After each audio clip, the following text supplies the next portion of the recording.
On Saturday night, the Nuggets took a commanding 3-0 lead over the Los Angeles Lakers in the Western Conference Finals. The series resumes on Monday with Los Angeles hosting Denver in Game 4. So let's talk about the Western Conference Finals with the great NBA writer for TrueHoop. That's my guy, Jarod Hector, who loves the beach as much as anybody I know. Jarod, we were talking about summer plans, and we're going to talk about some basketball here. How are you doing? How's the NBA playoff watching been going for you? I'm doing well. When the NBA finals are approaching, Dexter, that means summer's approaching, which means all the fun summer activities like the beach are on the way. That is on the way. Hopefully you are enjoying some good and real beaches, as Jarod and I were talking about. Now, Jarod, watching Game 3 and how the Nuggets put the Lakers away in the fourth quarter was quite the performance. How impressed were you with how the Nuggets executed in Game 3?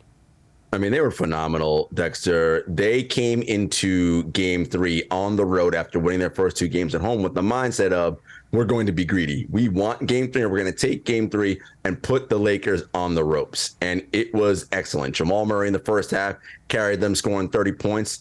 And in the second half, it was by committee. Michael Porter Jr., Bruce Brown, Jeff Green, right? Aaron Gordon, everybody doing their part, and Nikola Jokic helping to steer the ship in that fourth quarter. Now, this Nuggets squad, Jarod, they're now 11-3 in the postseason. They were the top seed in the West, but they were not the favorites to go to the finals by many. They're now just one win away from their first ever trip to the finals. Are they the best of the 4 remaining teams in the NBA playoffs?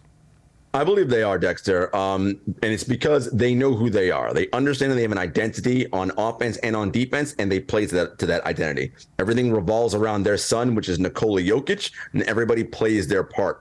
You know, part of the reason why Denver was not seen as the favorite is because, you know, when we talk about sports, Dexter, and basketball in particular, fans like to go with things they've heard of or they know before, right? Now, some fans may have heard of Nikola Jokic. They may know he won 2 MVPs.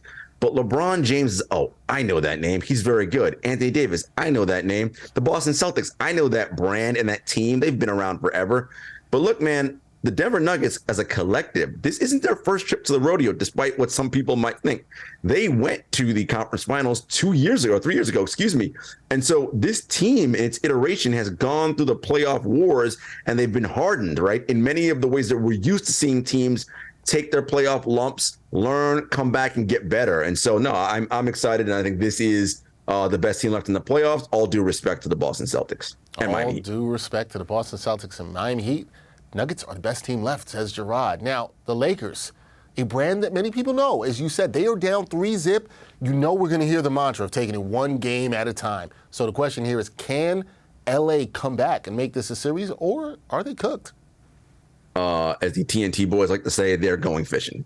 Look, it's just winning 4 straight against this Denver Nuggets team is not possible for the way the Lakers are currently constructed. As you can see, the Lakers don't have a lot of solves and answers. Look, in a game where Nikola Jokic had foul trouble and played almost none of the third quarter, they could not build a large enough lead to move things away. And the issue with that is that for the Lakers to be excellent, LeBron and Anthony Davis have to be at the peak of their powers. They can't really be good or even very good.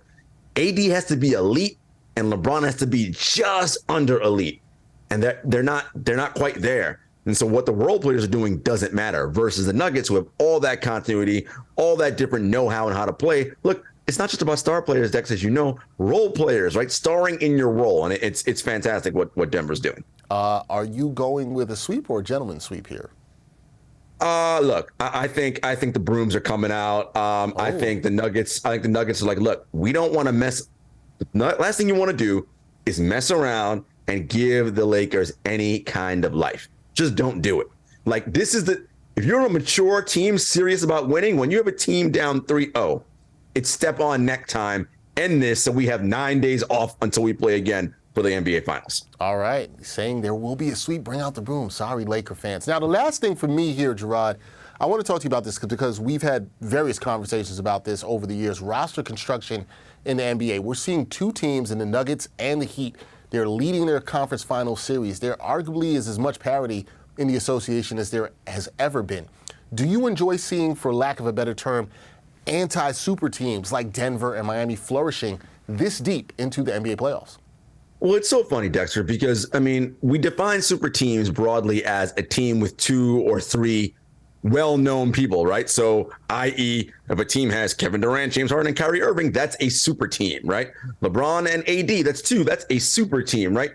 But a super team is a team that just plays well and kicks ass. Why is Denver not a super team? Why are the Miami Heat not a super team, right? These are teams that are playing at the top of their capability. And when you're looking at rosters, as I said before, yes, you cannot win without those alpha predator, apex predator superstars, right? You need a Steph Curry, a Nikola Jokic, a Jimmy Butler.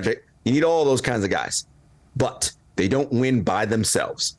You need 4 to 7 other players who excel in their roles. I mean, think about the NBA, the conference finals right now, Dexter. You've got second-round draft picks and undrafted people starring. Why?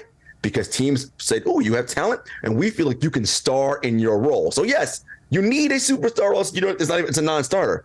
But that's just one piece. They can't do everything. Who's going to be excellent at all the other things? And that's what Denver is doing right now. That's what Miami is doing so well right now. Yeah, you're seeing those teams, the role players, as people will say, excelling in their roles, which is what you want role players to do. That is Jarod Hector. He excels in his role as NBA writer for TrueHoop, always has great insight and can't wait for the summer to start so he can get to some beaches and hopes that you do too. Jarod, as always, thank you for your time. Enjoy the rest of the playoffs. We'll talk again soon. Thank you, man.